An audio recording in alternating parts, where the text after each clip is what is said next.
Hello again, Addicted, and welcome back to 99. I'm your host Chiki, and today we have the fourth episode of our deck series. We have today our Draw to Death deck.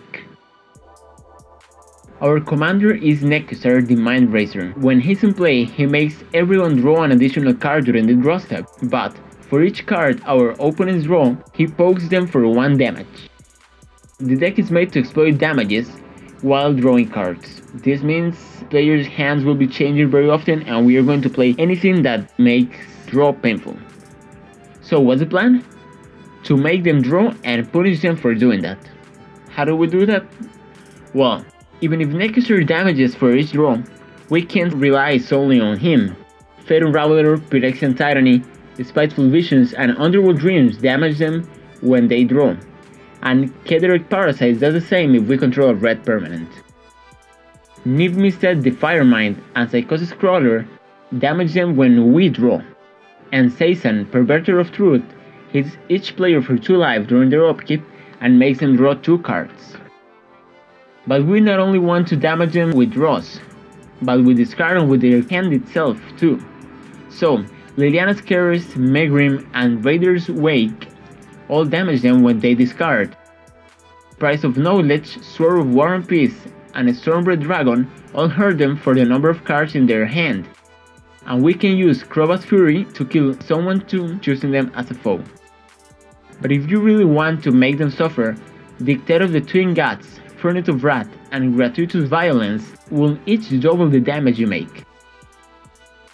We need constant drawing to keep hurting our opponents. To do this, we need to give them extra cards to draw each turn. Howling Mine, Cameo of the Crescent Moon, and Dictator of Crufix give them 1 extra card. And the Dictator of Crufix has Flash in case we want to play it early in the game. We mentioned Spiteful Visions already, that gives them an extra card and also hurt them. Well of Ideas give you 2 cards while it gives 1 card for each opponent. Font of Mythos gives 2 extra cards. And Standstill gives 3 cards to each other player when a player casts a spell. That will usually be you casting and your opponent's drawing. Forced Fruition makes our opponents draw 7 cards each time they play a spell.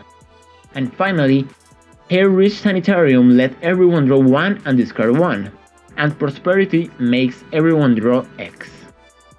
You want players to discard their hand and draw cards as soon as you have anything to hurt them with.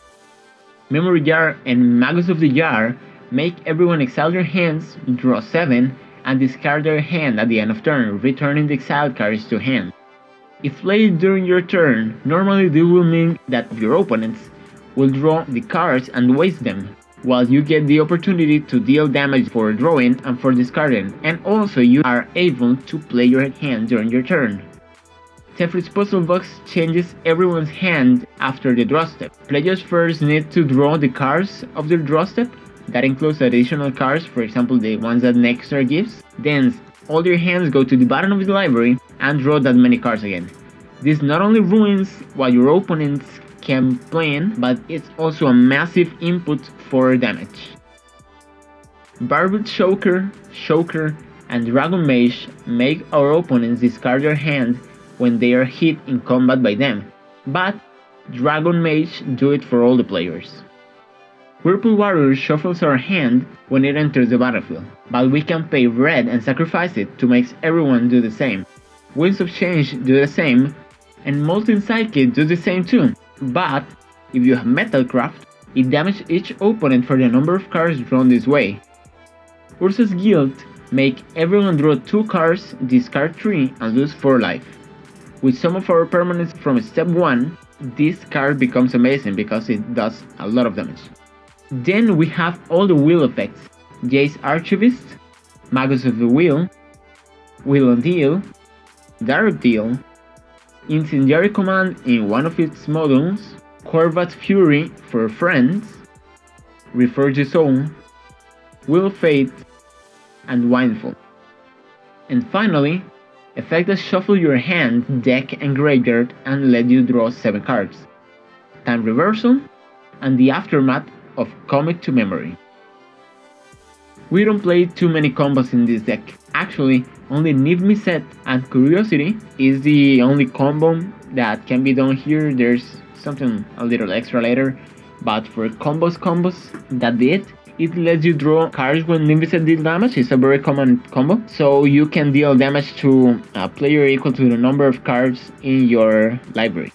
The important thing here is to have something to damage your opponents when drawing and discarding so we can wield them. For the mana, we run Soul Ring, Thought Vessel, and Chromatic Lantern as our mana rocks, but besides that only lands. We run one basic land of each type, one swamp, one mountain, and one island.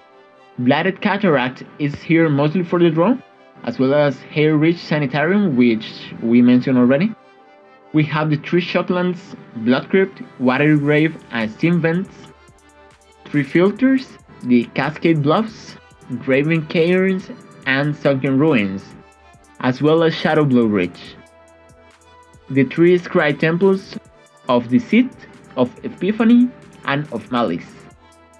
Choked Estuary, Forbidden Ruins, which are the ones that check for the type in your hand. City of Brass, Command Tower, Reflecting Pool, Crumbling Necropolis, and Mana Confluence for the 3 colors. Dragon School Summit, Grounded Catacombs, and Sulphur Falls, which check for basic land types in your field. Reliquary Tower for unlimited hand size. Shivran Reef, Underground River, and Sulphurous Spring, Smoldering Marsh, and Sunken Hollow. Even if we run few basics, it helps for the basic land type.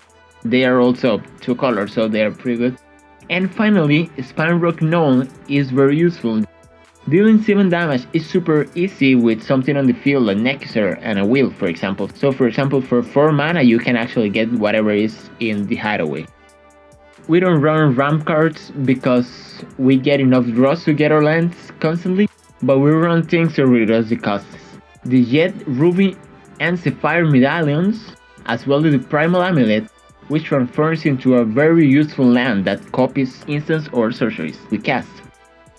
For control, we have Archfiend of Ifnir, which puts a -1/-1 counter on creatures our opponents control every time we discard a card. So this means that with a wheel, this can turn into a board wipe every other turn, for example. Commit from Commit to Memory can get us rid of any one problem. And of course, Cyclonic Rift can become lethal if we overload it and then we cycle the hands. We already mentioned everything that makes us draw. For protection, we have the sword, as mentioned before, but we also have Lightning Greaves to keep Nekuzar safe. For artifacts, we have Library of Leng, which is really underrated card. It not only let us have unlimited hand size, but also if we have to discard a card, we can choose to discard it to the graveyard or to the top of the library. Vedalken Orrery is here to make us cast with flash, useful to play 2 wheels in a row, and Whip of Erebos to make Nekuzar heal us. For creatures, we run Hypersonic Dragon for the same reason of Vedalken Orrery, and we also run a Kess Descent Mage to play stuff we already played. So for example, we play a Windfall, and then we can play another Windfall from the graveyard. For the enchantments, besides the already mentioned, we have Elden Mastery and Helm of the Ghast Lord, which are meant to play it on Nekuzar. Elden Mastery can easily keep our opponents with no hands, because when they draw a card, Nekuzar deals them 1 damage, or maybe 2 or whatever, but 1 damage is the basic. So, as they are dealt damage by Nekuzar, who is enchanted by this card, they have to discard 2 cards. So they discard the card they already draw, and if they have another card in hand, they discard it too. This can easily turn a hand to 0 really fast, and once your hand is in 0, they can't draw any more cards. So that's pretty cool. The same goes for the Helm, but it only makes the opponent discard 1 card. So that's, again, if they have no hand, they can't draw anymore. I mean, they can draw it, but they discard it. So yeah. And this one can be also played in Niv-Mizzet too, in case you want a combo.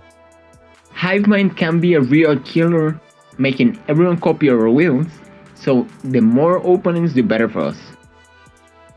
Leyline of Anticipation, of course, for the flash. And finally, Sober's Invocation to cast multiple cards in a single cast. if you know what I mean. And finally, we have no miscellaneous cards. This deck is real fun, at least for me, because my opponents don't like when they're dealt so much damage, because it can go from 0 to lethal in a single turn, so your opponents need to learn to play careful around it. But the lack of control here is its weakness, because we are so focused on deal damage to the player themselves that if they play a lot of creatures, we can really get fucked up. But when you have so many wheels in hand and you are changing their hands, very often their plans can be disrupted really easily, and they have to adapt, while our deck is meant to be like this, so we have that advantage for us.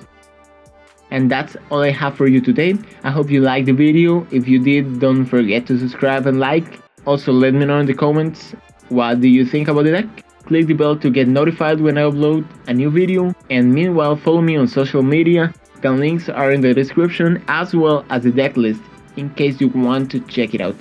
Thank you again for watching, and see you next time.